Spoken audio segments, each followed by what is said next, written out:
Hello, I'm going to be speaking today about the importance of early intervention, specifically in the areas of speech, language, and communication. I am Miss Gina. I'm a speech language pathologist. I'm the owner of Chickadee Speech Therapy, and I collaborate with Lakeside to support our little ones with their speech, language, and communication development. I am a San Francisco native, actually fifth generation. I graduated with my master's and moved back to San Francisco to work in the preschool program at Pacifica School District. I've also worked at the outpatient clinic at Sutter Health at Mills Peninsula Medical Center.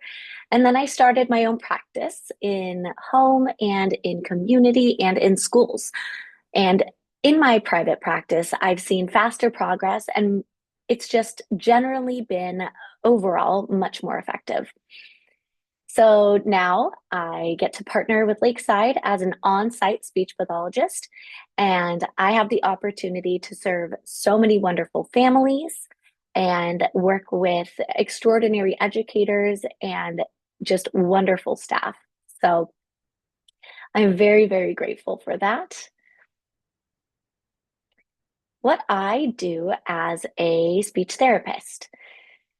So, speech sounds have milestones. I evaluate and support their development on time. And I look into can your child be understood when they speak? And I support them in making sure that they can.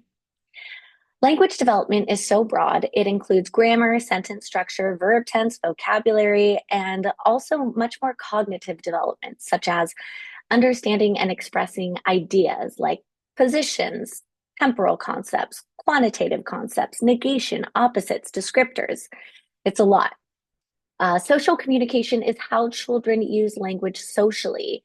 So I support children in helping them ask to play with others, helping them greet people, and evaluating if they can have a back and forth conversation. Oral motor development is children's mouths developing appropriately. So I evaluate and support the development of structures such as lips, jaw, tongue, and soft palate, the way that the structures move. And I also evaluate and support their correct tongue positioning. So correct tongue positioning actually affects posture, swallowing, sleeping, and breathing. So the final area that I support is fluency, essentially remediating stuttering. So I help children develop smooth speech and maintain that smooth speech. Questions that you'll get answered today include what is early intervention? Why not wait to get your child screened? What should you be looking out for? How does early intervention help? What can you do to help? And I'll be answering any questions. So let's start with what is early intervention? It is identifying speech, language, and or communication delays and disorders in young children and providing appropriate support to prevent the child from falling further behind and to set them up to reach their full potential. Essentially, early intervention minimizes and prevents delays in development.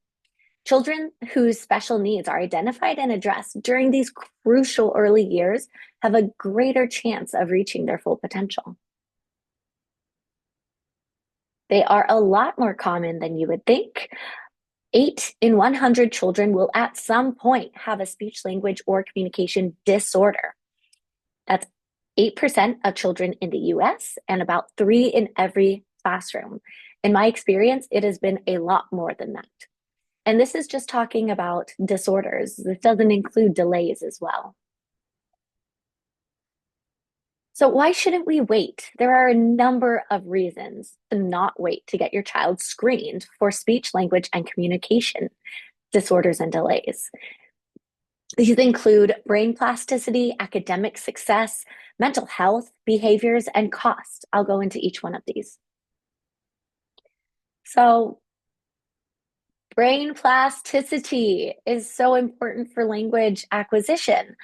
It is the highest in the first 5 years of life. 90% of child's brain development occurs before the age of 5. 90%, that's a lot. I have seen the wait and see approach deployed by pediatricians. Pediatricians, don't get me wrong, are great and they have a wide breadth of knowledge.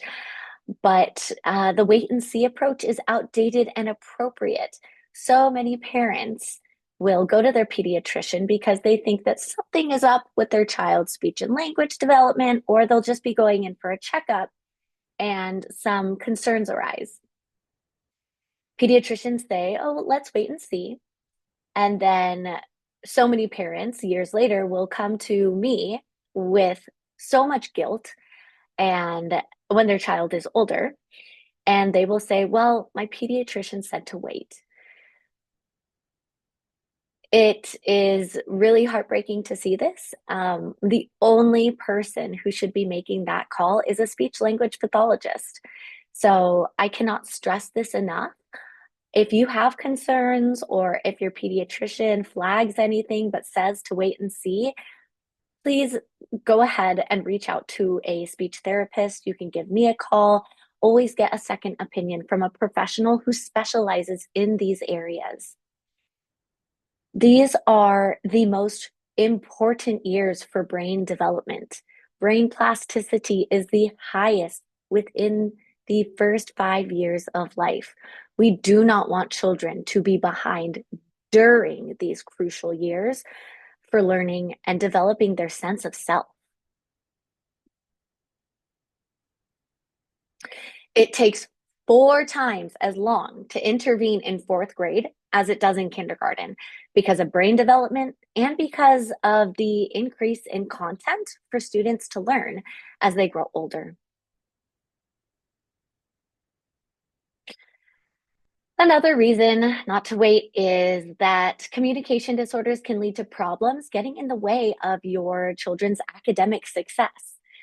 There's phonological awareness, which includes spelling, writing, reading, and reading to learn.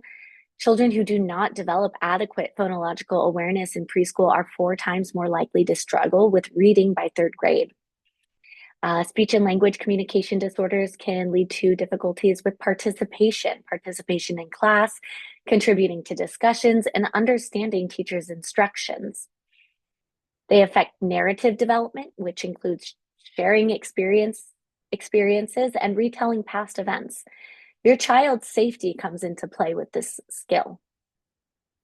Even mathematics, are affected by communication disorders. So this is including word problems and problem solving in general. The foundation for academic skills, reading, writing, math, following directions, engaging appropriately with peers, all depend on language skills. Essentially, language is the cornerstone that everything else builds upon.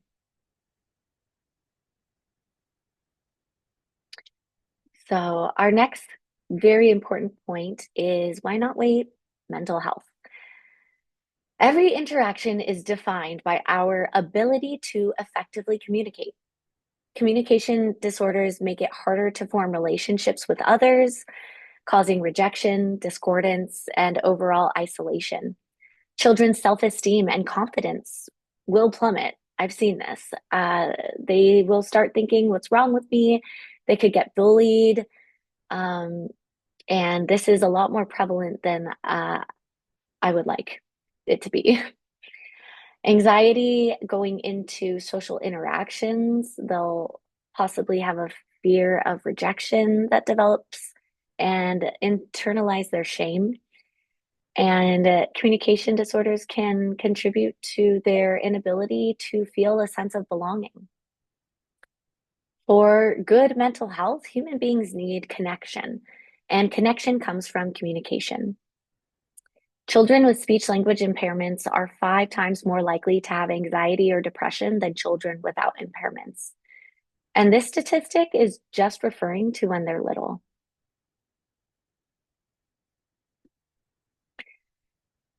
But it's not just when they're little. It follows them throughout their life. Studies show that children who don't get speech therapy early are at a greater risk of mental health problems later in life. Children with language delays are 2.5 more times more likely to experience social, emotional, and behavioral problems in childhood and adolescence. It's a lot of statistics and a lot of studies, but they all support that the importance of getting your child screened for speech, language, and communication disorders so that their mental health is not negatively impacted as a child or later in life. Another reason not to wait is their behaviors. So, aggression is really a result of frustration, dysregulation, overwhelm, and not being able to get their needs met. They cannot communicate effectively, so they use other ways to interact.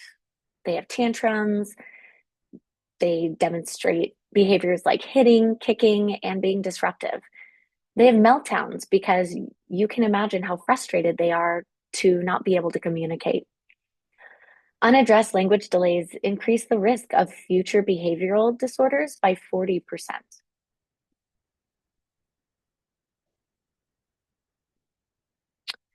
Negative behaviors are often the results of communication frustration or not being able to understand others or have them understand you. A child may act out if they cannot request their wants, needs, engage with others, share their feelings, or tell you they are hurt. And this quote comes from the American Speech, Language, and Hearing Association. So, why not wait? Cost. It is a lot less expensive to get your child screened early and pursue early intervention. Children identified after the age of 5 require therapy for 2 to 4 times longer than those identified earlier. Insurances are all about saving money and they are more likely to cover the cost for little ones. They understand the cost effectiveness of early intervention. Insurances know it will be much more expensive to pay for not only speech therapy services for the older child, but also their mental health services, behavioral health services, and any other areas of need that will result from not intervening at an earlier age. And heads up about Kaiser, they will only approve a handful of sessions, which simply is not enough. I recommend having a backup plan with a private speech therapist for when those sessions end, if you do go the Kaiser route, if that is your insurance. So, what should you be looking out for? As parents, speech sounds, intelligibility, expressive and receptive language, and social interactions. A few things you should look out for. If your answer is yes to any of these, any single one, it is important to get your child evaluated or at least talk with the speech language pathologist. You can always give me a call. So, are they developing at a slower rate than peers? Are they playing alone mostly? Are they behaving aggressively? Is their mouth open at rest? Are they drooling? Do they still use a pacifier? Are they lisping? Do they have a lisp? And are they ignoring when their name is called? All of these are yellow flags that should be looked into. So, here are some milestones to look out for that you can check. By 2 years, they should be putting 2 word phrases together, have 200 words in their vocabulary, say hi and bye consistently, make animal sounds, point to body parts, follow two-step directions, and produce the following sounds. If your child is at Lakeside, they should be doing all of these.